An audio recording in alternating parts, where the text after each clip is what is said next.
school. Yeah. Jeez. We have another week and a half. Some schools already started a week ago. Is Alabama just going to go to year-round schooling? No, it's because they have all these different holidays. Remember, they get like Mardi Gras week off, and then they still have their spring break. And they get Mardi Gras week off? Well, pretty much, yeah. They at least have like Monday, Tuesday, Wednesday through Ash Wednesday off. What? I think this is. We never had that crap. Yeah. I mean, I guess it makes sense for downtown Mobile because it would be hard to get the kids to school during the middle of Mardi Gras. Yeah. Does Baldwin County? A lot of absences too. Yeah. Does Baldwin County also do that? Sorry, I've never been a fan of Mardi Gras. To me, it's nothing but Southern socialite society with shitty entertainments, with cheap costumes. I'm sorry, I don't mean to poo-poo all over it, but it's just. I just like the fact that it's a whole bunch. That's always been the takeaway. You know what I mean? I like that it's a whole bunch of the middle upper class to the upper class on these floats throwing cheap stuff down at the poor masses. Yes, that's basically what it is, you know. I think it is.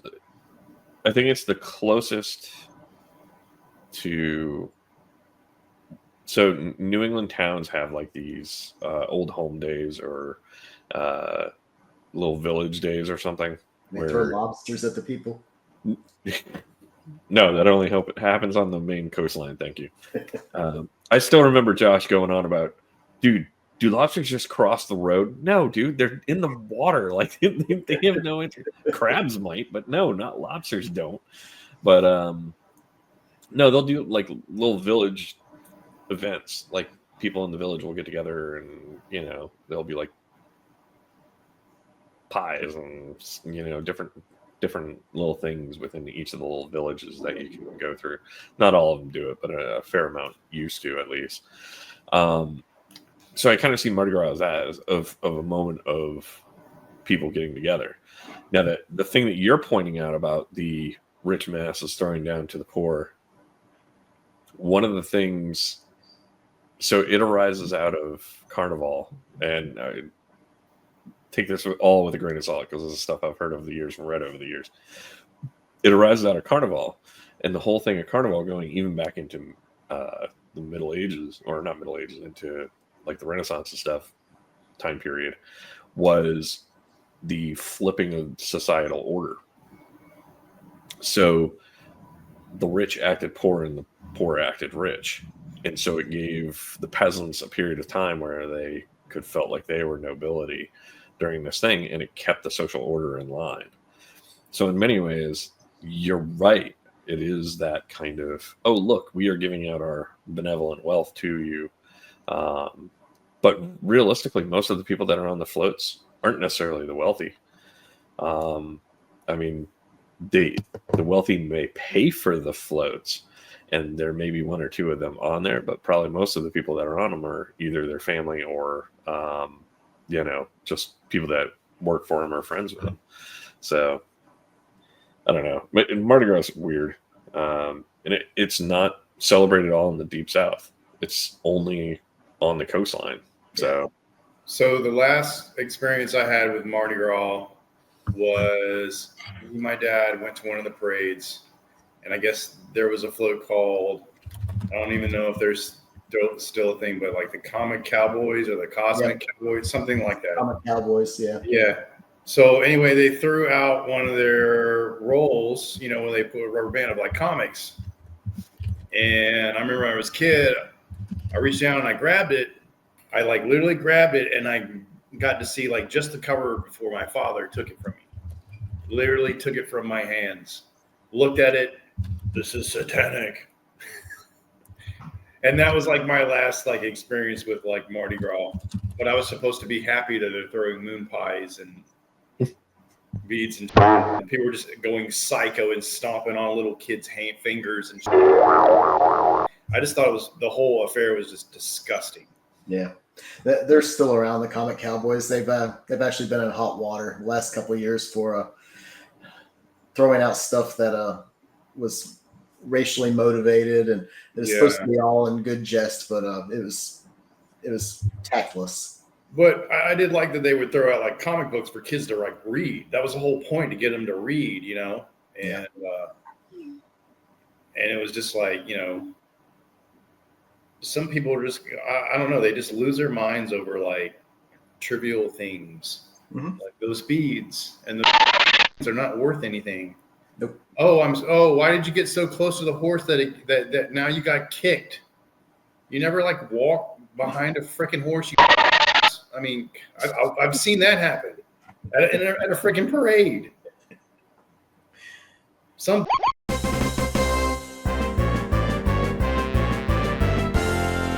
walk behind one of the horses, you know, where the guys are up there and they're throwing the coins, and he freaking got kicked by the horse.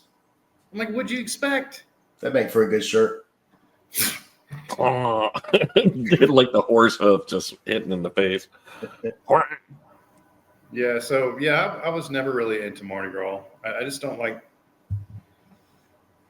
I don't really see any kind of value of it for like my life. So if somebody else likes my it, first experience was watching a woman pee in the road, so I was like, oh, not for me. That's all I'm saying. Well, I mean, the thing is, from my argument is, you take something like Fairhope, which had Mardi Gras, and it was more of a family motivated Mardi Gras. You take Mobile, and it was somewhere between family motivated and the insanity that is Mardi Gras in New Orleans. And then you take New Orleans Mardi Gras, and it's setting dogs on fire and stuff. Well, from my memory, from the multiple times is people going into burned out buildings and using it as both a sexatorium and a place to defecate. And so, like, you hear all this, you're like, okay, well, I got to go somewhere. There's no bathrooms anywhere, so you end up going into this building and you're hearing all these noises, and you're like, somebody could be getting murdered back here, and I won't even know, and nobody will know until daylight, because nobody's going to bring in a light to go find out. You don't want to know, because then you might be getting shivved. It was just a bizarro thing, and I think it's a severe perversion of what Mardi Gras is supposed to be. Instead of it being something where you're flipping society on its ends so that you realize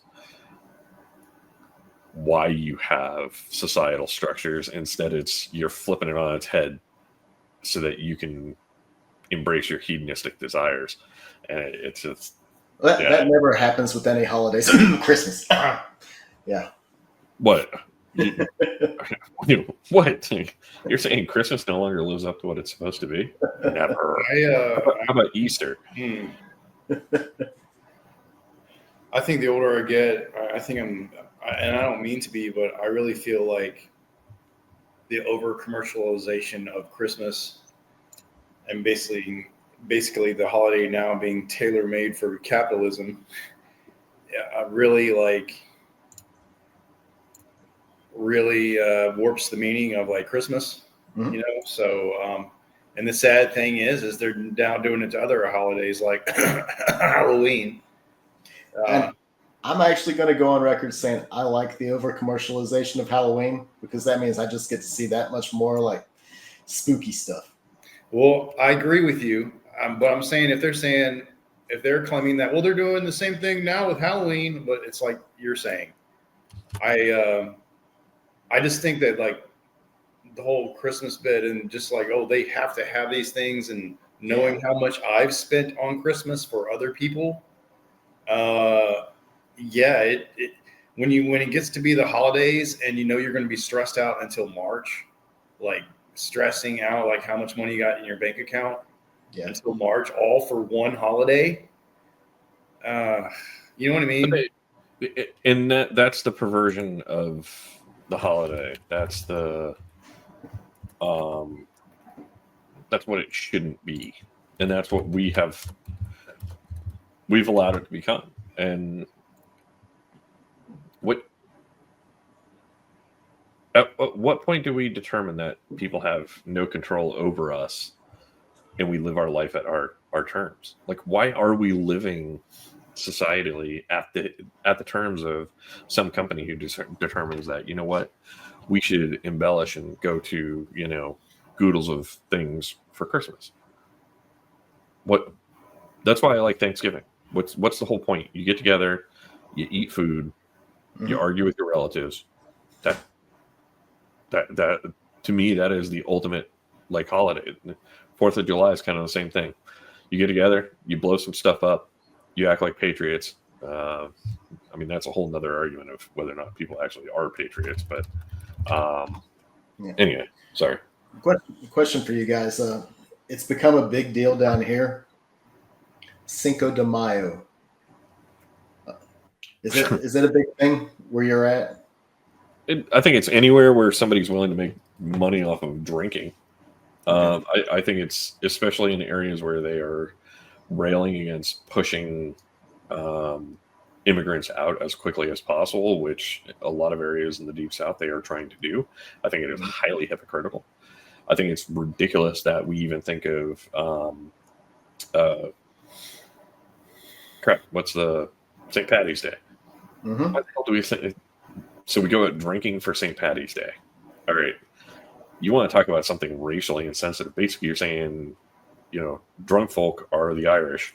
Yeah. So I find it highly hypocritical, especially when you hear the same people who will say, you need to celebrate America's birthday, and then they go out drinking for Cinco de Mayo. It's like, yeah, you do realize that is like Mexican independence, you moron.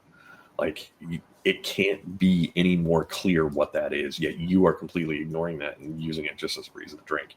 If you need a reason to drink, that's on you. Like, if I want to drink, I go get a drink.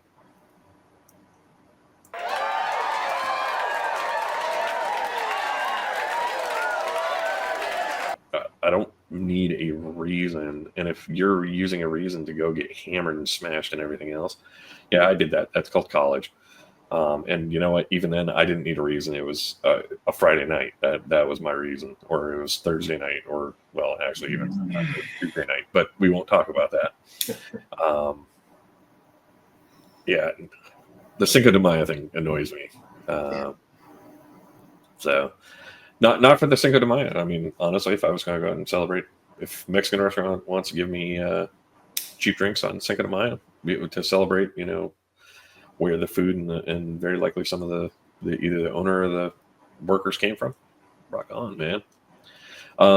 Did you see the article about Opelika in the Mexican restaurant? No. What I missed.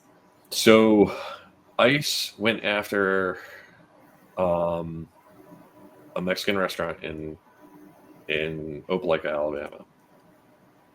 And I remember when we were going to school there was the sister restaurants. There was one in, I think it was in Opelika, and then there was the one down in, no, there was one in Opelika, and there was one, your parents and I and you went for like Christmas lights or something down. Yeah, I think it was like Columbus, Georgia. Yeah, okay. And there were sister restaurants, and we literally walked into the one down in Columbus, and we're like, holy crap, that dude was working at the one in Opelika like last week, or something like that, where it was like clearly the same. And we noticed the similar personnel that they were moving them around thing to avoid. But anyway, so the article I saw, and I didn't read too far into it, but it was basically like that kind of thing was going on with the Mexican restaurants in Auburn, Opelika, and they kept moving the people around, so ICE was having a hard time trying to nail down where they were at to try and track them down. Like, well, we knew that was happening almost 30 years ago, so I don't know what the deal is that ICE is having a problem now. But I thought that was funny. If I can find the article, I'll send it to you.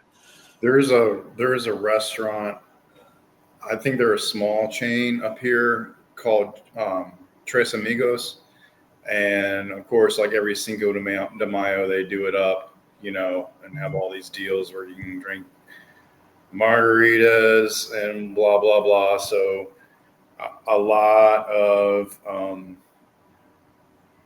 white folk up here, you'll see them flood and Tres Amigos on Cinco de Mayo to do just that. And it's that whole thing with St. Patty's. Every little Irish pub that's up here, they usually get flooded with white folk, and they all get hammered. And it's like the stereo. It's like the ultimate like stereotype, you know. No offense to the Irish white folk. Yeah, you know what I mean. It's just.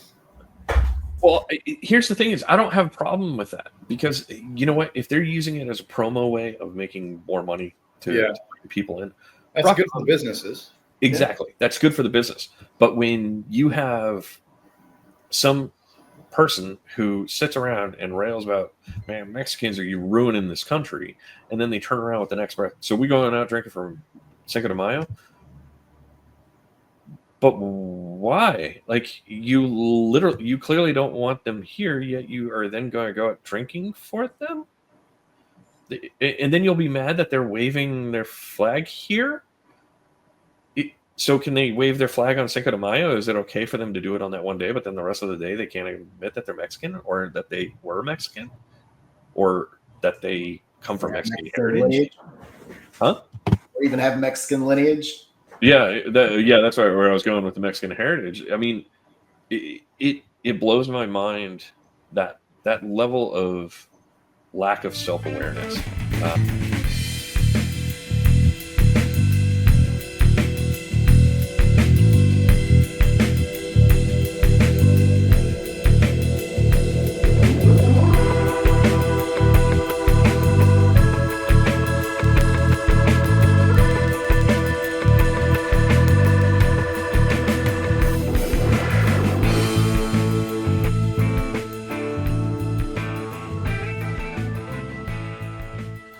You know, a band from the '60s I liked that came out with those whole crop with, you know, the Beatles and the Stones and all those. I liked the Who. I thought that a lot of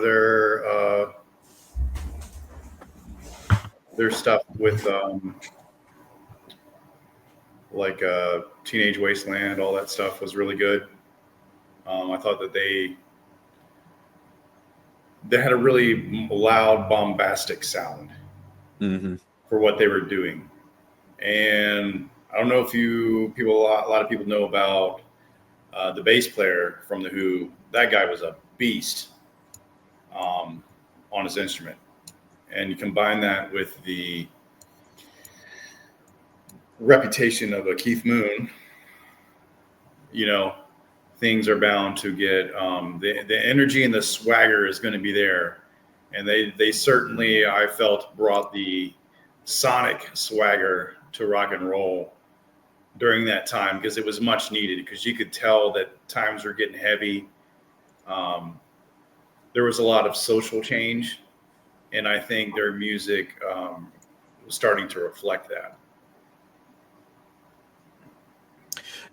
You know, it's interesting you bring up social change because that's one of those things that we talked about, like Christian music and whether or not. Well, I brought it up about Christian music, about thematically being good or bad and such.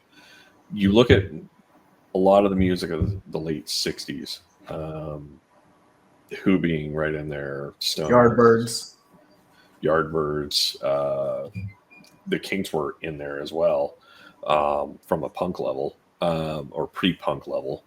What era are we talking here? Late '60s. You look at Janis Joplin. You look at The Doors, Hendrix. So you look at all of these things, even bands like Traffic, and you have this moral compass that they're trying to preach. Individually, I mean, Mamas and Papas, and I mean, you could keep listing off '60s bands where there was this semblance of moral compass and thought. And there are bands that have encapsulated that sense. You take Midnight Oil. You take Rage Against the Machine. I'm trying to think of Dropkick Murphys, surprisingly, that have taken over a moralistic. Whether or not you agree with it is completely up to you, but they are still preaching a moralistic or valued approach to their music and preaching a theme of either tolerance or, you know, aggressive pushback in form of Rage Against the Machine, that, you know, we shouldn't be tolerating XYZ. Those kind of things. Like, is that a role for music?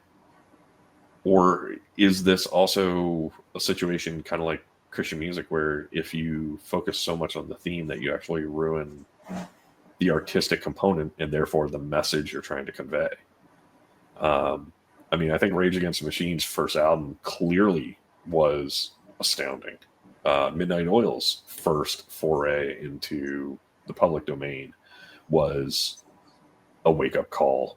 Did it do much? I don't know, but it, you know, it at least projected an image. And we haven't really had a societal beatdown like the 60s since the 60s. We've had moments of people preaching for it, but nothing really coming through. I would actually say probably the nearest we've had is the gangster rap of the late 90s, early 2000s. But I agree with all. I mean, I hear what you're saying. I think this kind of goes back to when I was really big into like reading comics regularly. I would see online fans bitching about why do they always have to bring politics into comics? Blah blah blah. Why are we always talking about gay? Blah blah blah blah blah. And just like this, like bitching about shit. And I'm like sitting there thinking to myself, you do realize that all of the subject matter that you're reading in those books are also in your music, are also in the films that you watch, the television that you consume. All of these things around. So it's all around you. This is the life. This is what's going on. So and this is relevant to at least one person. Exactly. The person who wrote it. Think about Metallica. Like, a lot of their early stuff had a lot of political overtones, regardless if you agreed or not. Yeah. The whole album, Injustice for All. Yes. The whole album. Well, hey, look at this. Look at Rust in Peace. Yeah. Or even Countdown to Extinction. Peace sells and who's buying. But I mean, it's still it's a cyborg metal album with a freaking message, regardless if you agree with it or not. Yeah. So I mean, like, that's why I say, like, the world, I think now, like, to piggyback off what you were saying about that first Rage Against the Machine album, I think my initial response to Rage Against the Machine was like, whoa. You know what I mean? Now that's different. Yeah. And it was like, I remember I watched their first video on an MTV, and it was immediately followed by Tool's Sober. And that's when I knew, like, oh, wow, I like both of those. This is different, you know? And I would always, like, be pleasantly surprised whatever they did next. So, yeah, I think that a band like Rage Against the Machine should be protected, because I think they're doing a lot of good for people, you know, and especially in today's society. But, you know, then it's sort of like with all the things that are going on, it's like, how do you respond with, you know, ICE, when they just are given instructions, just like mow people down with their vehicle or whatever? What kind of disobedience do you practice? At what point is it enough? At what point do you rage against the machine? And what does that look like? You know, it brings all these questions. That's why I think a band like that's important. The big problem I have with protests, and I think we've talked about this before, if online, if not offline, definitely. One of the problems I have with protests in general is it has been shown that the most successful forms of causing change, especially when it is a weaker component to a stronger component, is to garner pity and erode the power of the stronger grouping. that direct hostility tends to fail. That's not always the case, but you look at even Northern Ireland. They went through how many, like 80 some odd years of violence. They still have a divided world, even though they have resolved that violence.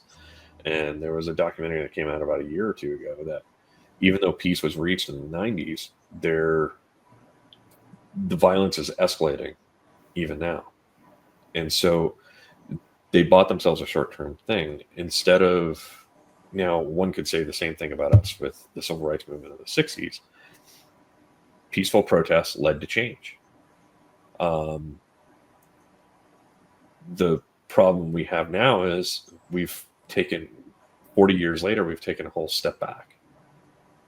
We've removed ourselves from the advancements we got at that point in time. Now, you can point it to many reasons of why or what you believe that cause is. But where we are now is, scarily enough, where our ancestors found themselves similarly 100 some odd years ago. Mm-hmm. And the lack of empathy and the lack of interest of enforcing ideals amongst minorities as well as the majority ends up eroding who we are and where we go. It prevents us from proceeding forward. Evil is the absence of empathy. Yeah. But the biggest problem, it really comes down to economic inequality and economic insecurity. If everybody in America felt, or enough of America felt, secure in their economic status, they would not care. And a lot of it comes down to the racism that occurs of, if white jerk dude doesn't feel that black person is getting ahead of him, he won't care if he's doing well and they're doing well. He will only care if he's doing poor and then seeing somebody else getting ahead of him, be it black, white, Hispanic, whatever. It becomes a form of jealousy or aggression. And that turns into resentment and hatred. I mean, this is my analysis, and I could be completely freaking wrong. I mean, I could be way off, but this is the best I can come up with what I understand.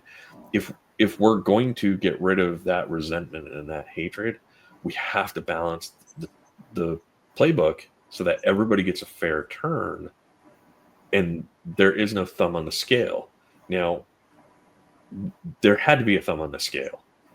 You had 100 plus years of, hey, we've released you from slavery, but we're giving you dick, or we're throwing you in jail. Sucks to be you. That's not fair.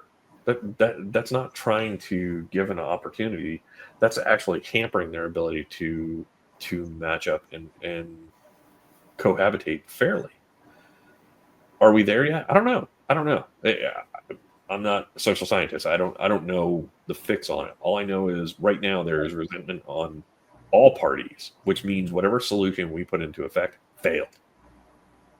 It may have partially succeeded, but it failed. At the end of the day, if there's this much resentment, it failed, and we need to look for a new solution. The problem I have with Rage Against the Machine is what they preach is almost an anarchistic view of change, which is as bad as knowing the other end of it. Their music, though, I think is important because you have to have that that mode of change.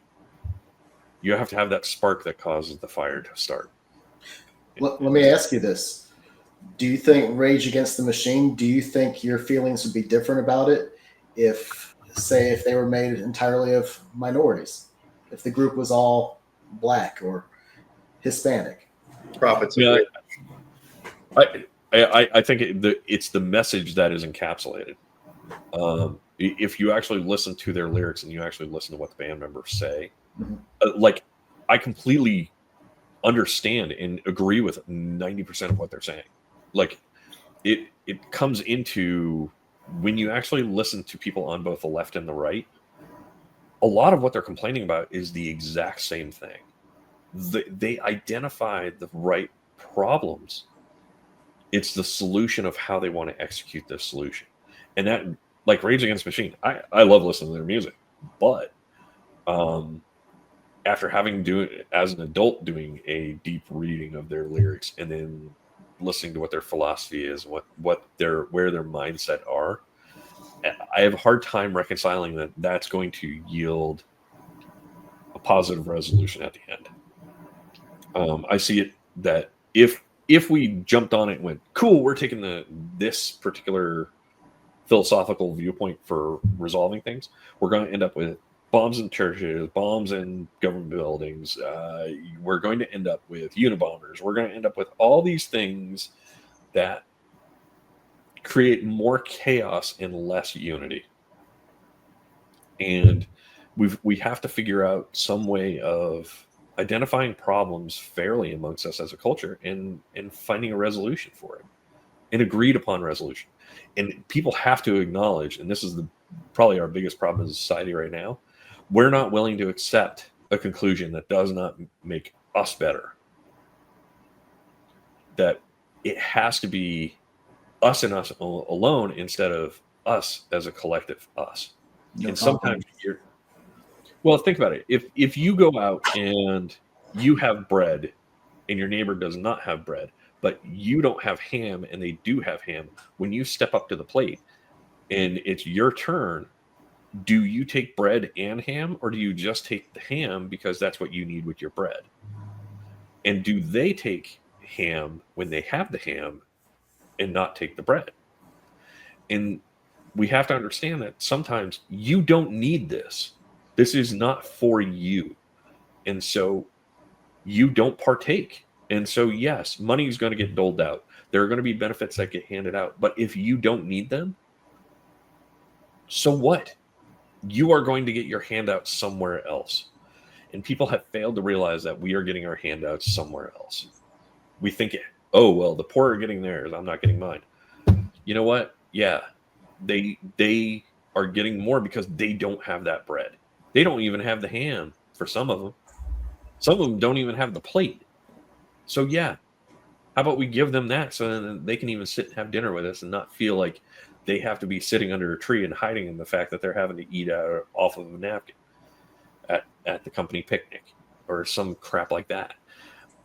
That selfishness of our nation is amazing to me. It is unbelievably amazing that we can be so driving down the street and seeing a homeless person just going, well, they deserve what they got.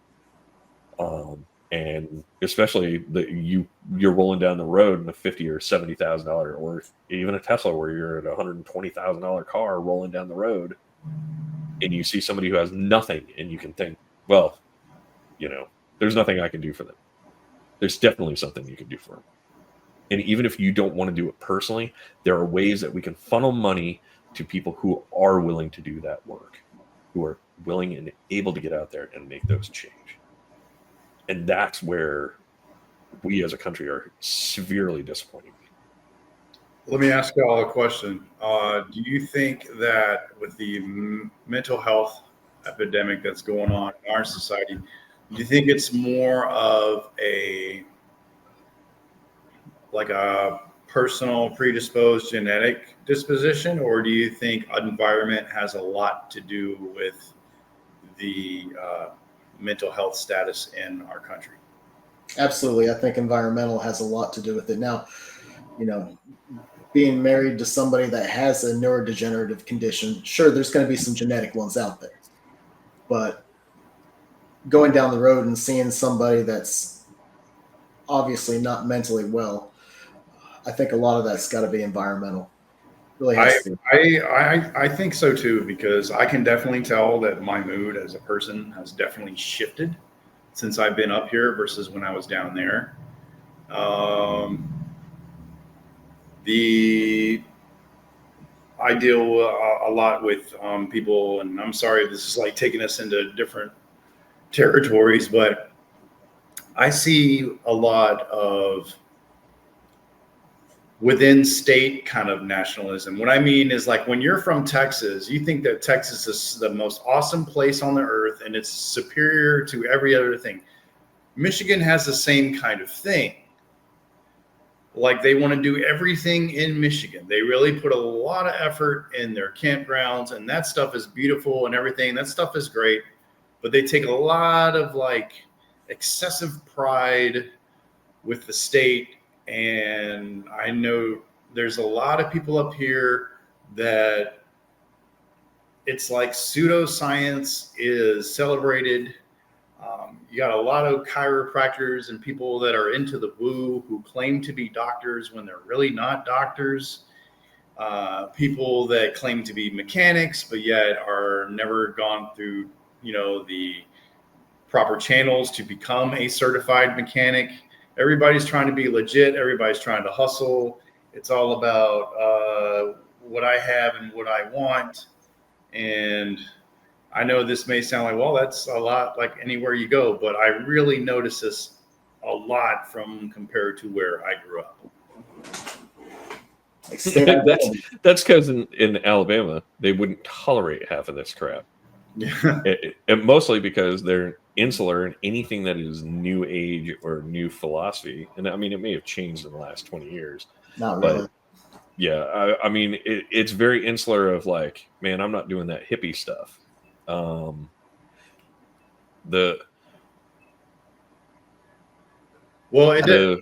I'm saying is that when you're talking about the hippie stuff, like if they say, hey, I took this bottle of eye drops that I need to put in my water and it's going to like help me fight the cancer, and I took it over to the preacher or the priest and they blessed it, and now I'm going to take it and it's going to help, or that they prayed over it.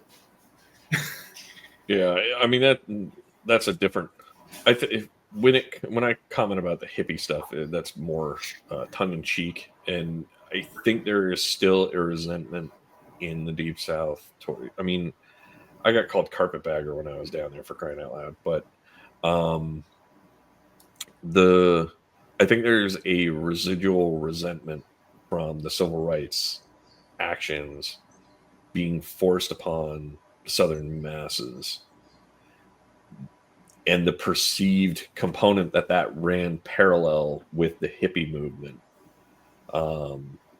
That new age thinking and everything else new age thinking is also an erosion of the overall arcing Christian philosophy, especially for evangelicals.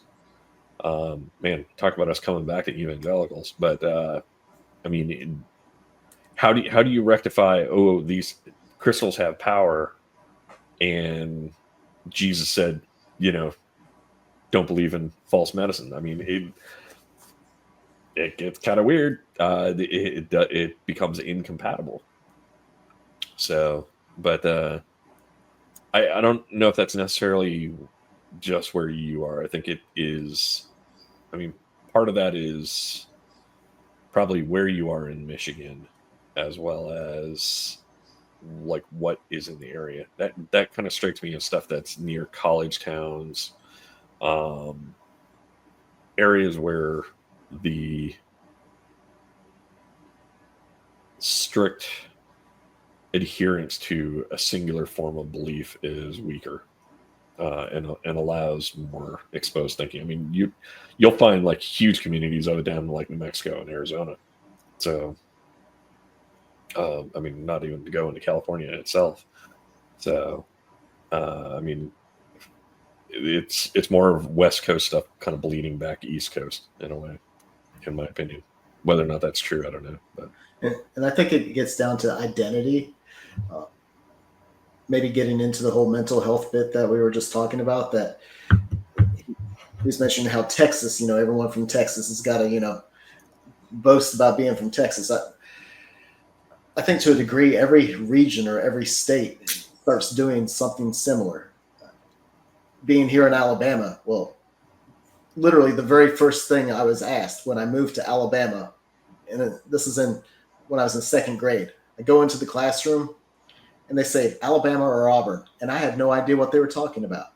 already I was being categorized. That's what I'm talking about. Like, and then they go to church and everything, and they come out, and the first thing out of their mouth is, "Oh, we got to watch the bowl game," or "Oh, Alabama or Auburn is going to play." And one time I uttered out loud, and man, I talk about getting the stink eye. Oh my goodness, you would have thought I like murdered somebody. I said, "So which do you worship more, Jesus or Alabama and Auburn?" I mean, you say one thing, but another, and oh, they did not like that, dude. Oh, they were pissed at me.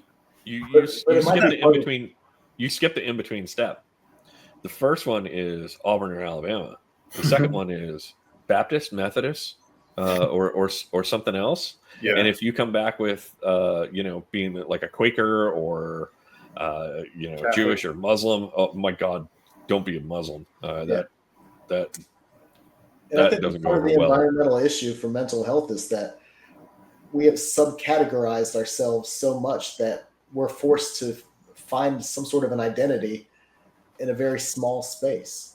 And that's where some people break. At the end of the day, it's one of the hard things teaching my daughter on that is, so you have to categorize things. You have to categorize. We as humans, to be able to sort out and be able to identify and handle things, you have to categorize things. So this person fits into a jock mold, or this person fits into, a religious nut mold, or this person is just devout, but cool. You can, this person is, an idiot. I mean, they exist. You divvy those up. The important thing is stereotyping isn't going to happen, period. I don't care what anyone says. You can go, yeah, we shouldn't do it. Bull. It happens. It happens everywhere and anywhere. And to ignore that it exists is as big of a problem as jumping on the bandwagon and saying the stereotype is right. And when it comes to stereotyping, we all do it. We have to do it. And the important thing is, and this is what I'm teaching my daughter, is fine. You're going to create visually a belief of what this person is when you deal with them. The important thing is, don't stay rigid to it. Nobody fits a stereotype, period. They come close. They might have attributes of it. They may, like, I have attributes of being a New England jerk. I got a buddy up here who is also a New Englander. There are similar attributes he and I have. Like, he could be part of my family, for crying out loud, to be honest. And the thing is, we have no relation and never knew each other until our 40s. So there's no way in hell we cross-pollinated in personality. But there are things that line up. And so we fit a particular stereotype. Now, the thing is, what makes him different than me? And that's where we have to accept their differences. And we also have to realize that America is not homogeneous. We're not white. We're not black. We're not Hispanic. We're not Asian. We are multiple types of white, black, Asian cultures. We are sometimes cultures that are complete amalgams of all of those different regional ethnic groups smashed together. And that's one of the cool things about New York is you have Jews, Italians, Hispanics, blacks, you have everybody, and they're all bleeding into each other and creating something different. And we talk about America as this melting pot. We need to realize that is nationwide. And so you're going to come into areas that are very homogeneous. You get out into the rural areas of Alabama, you're going to go through neighborhoods that are like completely white because they've been white forever. And then you're going to come across parts of the Black Belt where the towns are almost all black because they've been that way forever, but they're changing. And we have to accept that change and have to adapt to that ability to it. And a lot of people are resisting that because they are seeing what they identify as good as eroding and disappearing when times change. The world's changed. That kind of mentality does not promote growth, in my opinion. What, accepting change or restricting change? Just like, well, it's always been this way, and that's how I want to do it, and I ain't no government or nobody gonna tell me how to do it. How my papa did it. Yeah, that kind of shit. I always tell the story. Do you remember Johnny from college? Pump. I know you met him.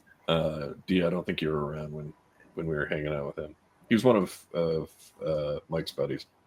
Completely irrelevant. Yeah. Really nice country boy. Yeah. Came from I think somewhere outside of Atmore, somewhere in that zone.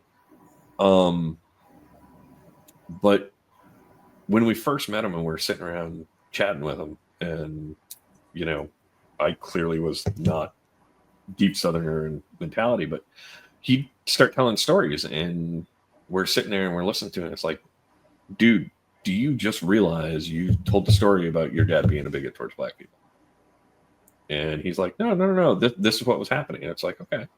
So we'd move on, and a week later, 2 weeks later, he'd tell another story. And it's like, dude, do you just realize you just told another story about your dad being bigoted to black people? No, my dad's not that way. And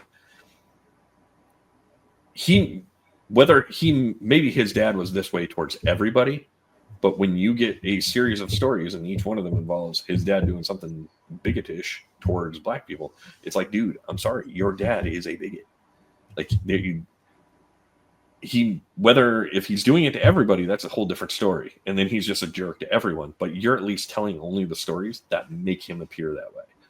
Yeah. And he still was stuck in this mindset of dad love, that his dad was the greatest individual ever, and not realizing that there were weaknesses in that shell of who his dad was.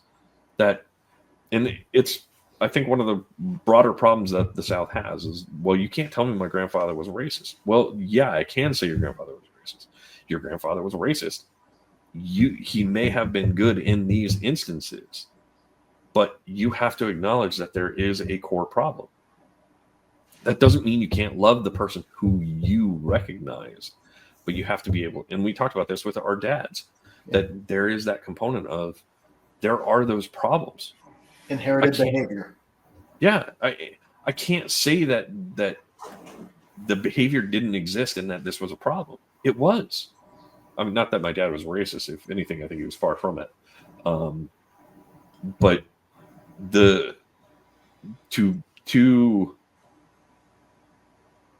and this goes into some of even my issue with, oh man, the founding fathers. How do we reconcile that the founding fathers, a lot of them had slaves? It's hard to say, these were the greatest individuals ever. No, they were human. They were people of their time who had problems. And from a modern perspective, we look back on it and go, what the hell? I'm sorry. I think that, like, that whole thing about the founding fathers thing, I wanted to add to that. I think it's almost like they deify them into saints. They do. Yeah. They do. And it's the same thing that the South did with their relatives to get over the fact that they fought for slavery. It was part of the whole thing of rephrasing the thing as states' rights. When they started changing the message that they weren't fighting for slavery, they were fighting for states' rights. When they started rephrasing that, it was a way to cover up the issue that they were going to have from a moral stance of defending something that is indefensible. It was basically like states' rights basically says, like, okay, we're not saying we're for slavery. However, we're going to reserve the right to be bigoted and insert state name here. Well, yeah, we have the right to determine whether or not we are going to be slave states. And that's the hilarious part is, oh man, it was about states' rights. Yeah, it was about the state right to determine whether or not you're going to be a slave state. Yes. So it was 100% about slavery. Yes. Yes, you're right. It was states' rights, but it was about slavery. Those two things are not incompatible. They are the exact same thing. And so, but you It's like then women's deal rights with, huh? just like women's rights now, and how states have the rights to determine whether or not a woman can pursue, you know, having an abortion. Medical care, Yeah. not just an abortion, but medical care. Yes. Yes, it is shocking that this is even an accepted conceptual idea. Because at what point do they determine that men can? Yeah. I mean, or not just women. All right, well, we've determined that we need more Hispanic men. All right, so we know these people must reproduce. Period. It doesn't matter what you pick.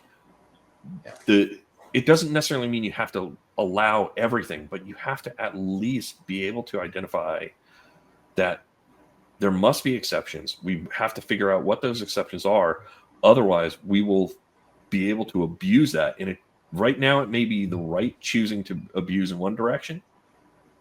If the left gets enough power, especially if they are angry enough about what has occurred, even and the centrists end up moving heavy left, the left will then turn around and retaliate.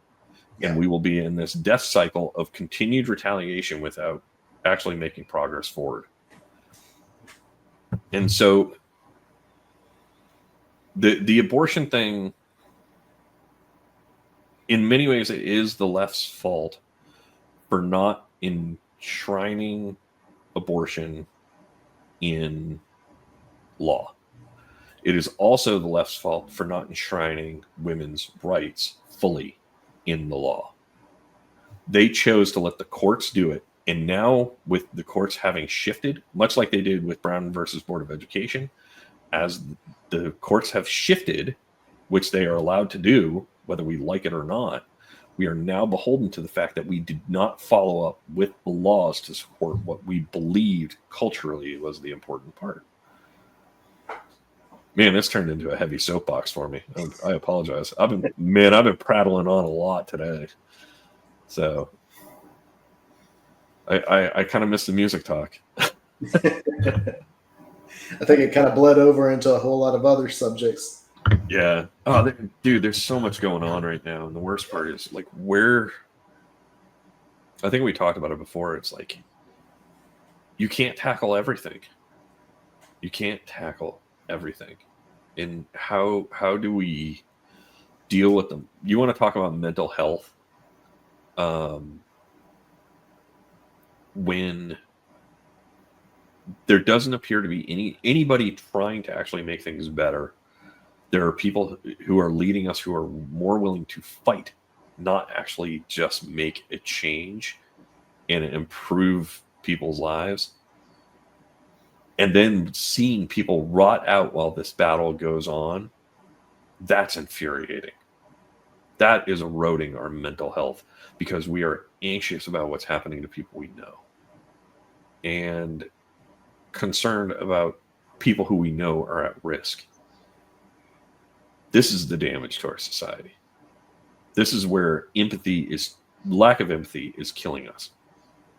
And empathy doesn't mean you have to go out and bang your neighbor or let them bang you from a sexual standpoint, or even, theoretical standpoint of, taking all your stuff. All you have to do is feel some level of empathy towards other individuals. And we don't know how to do that anymore. Maybe did we ever? It is another huge question, but that's a whole nother discussion for another day. Did we ever have empathy as a country? I'm wondering if living in a capitalist society is the cause of that, or it could be one of the causes for that. Maybe the sink or swim society that we have. Pull you up by your bootstraps, blah, blah, blah. What's wrong with you? Blah, blah, blah. Yeah. Feast your family. But that's the empathy line. There are capitalist countries out there who are not having the same problem.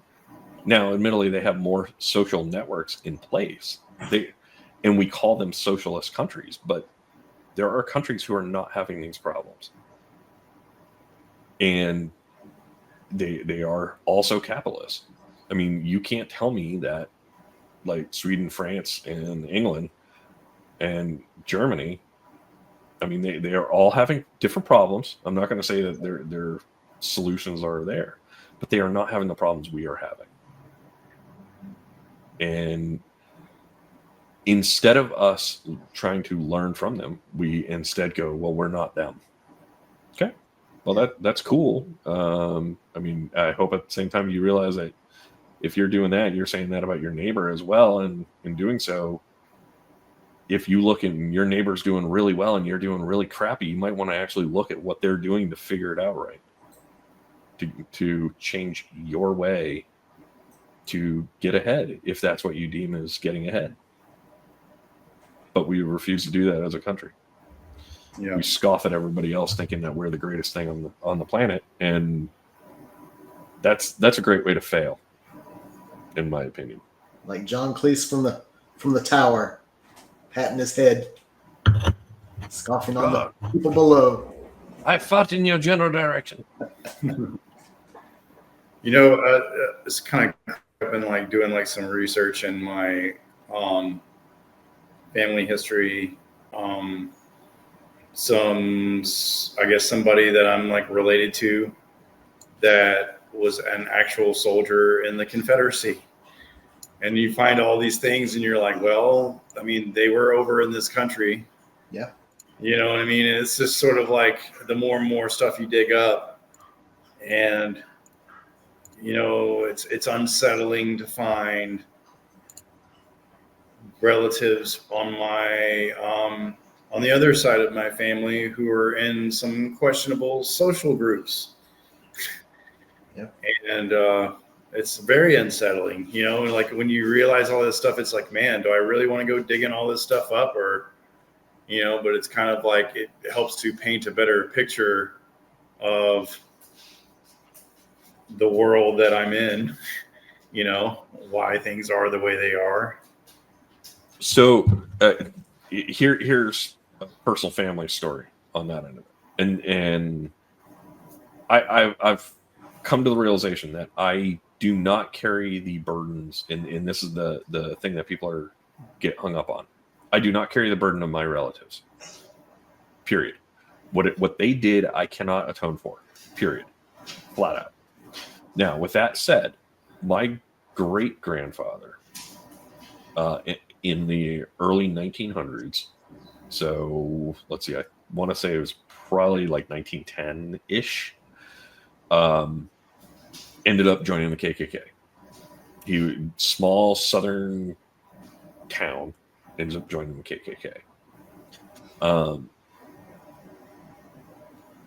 I don't know a whole lot about him, to be honest, but one of the stories that came out and why he was not in the KKK very long is they lived on a major road through town, and my grandfather and his younger brother ended up finding his Klan robes and went out dancing in the front yard in the Klan robes, thinking it was. I mean, they were young. They're like super young. They were kids. They didn't know what they were doing, but went out dancing around in the front yard. Well, other Klan members reported it in and got him, my great-grandfather, booted out of the Klan. So that was probably a good thing that he got booted out of it. But at least indicated where his allegiance were at that time. Now, every story I have about the man was that he was not necessarily a bad person. Was he a good person? That's a whole different question. But at least in his personal relations, and this is where people start communicating, where it's like, I can't handle my grandparent being this. Well, in the personal relationships with his family and everything else, apparently he was pretty good on that end of it. Now, racially, he was apparently a douchebag, at least at that point in time. So yeah, it's difficult to compare with. And like in many ways, it's one of the problems that, you know, Southerners have to grapple with, and honestly, Northerners too. There were KKK marches in Maine, of all places, in like the 50s and 40s. So it's not like Maine was immune to this. And I laugh at it from a Maine perspective because seriously, you're the whitest state in the union. Who are you railing against? The two black people that live down the way? My God, if you can't handle that, you guys are a bunch of snowflakes. I mean, really, that, ooh, wow, it's really ruining our neighborhood. Seriously, dude, you've just like made yourself more interesting, like as compared to everywhere else in the state. Anyway, I kind of digress, and probably that does not need to be in a recording because somebody will make fun of me for that commentary. But I think that the thing behind it, at least in relation to my great grandfather, is I can't reconcile with that. I can't say he was good or bad in that. I think his actions, and without actually having understood what his motivation was at the time, who knows? Maybe he thought he was getting in a good boys club and then realized, oh yeah, these people want to go out and burn crosses. I'm not cool with that. And within the conceptual end of that time, was he probably weak and afraid of if he did want to challenge the status quo? Yeah, he could have been weak. But that doesn't necessarily mean he was bad. It just meant he was self-serving.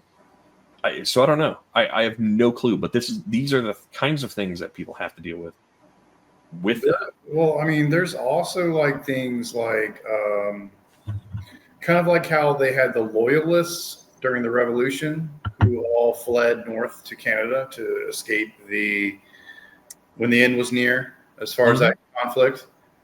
Same kind of thing that a little known thing is there were actual Southerners living during the time of the Civil War that were often referred to as Unionists who would help slaves escape north.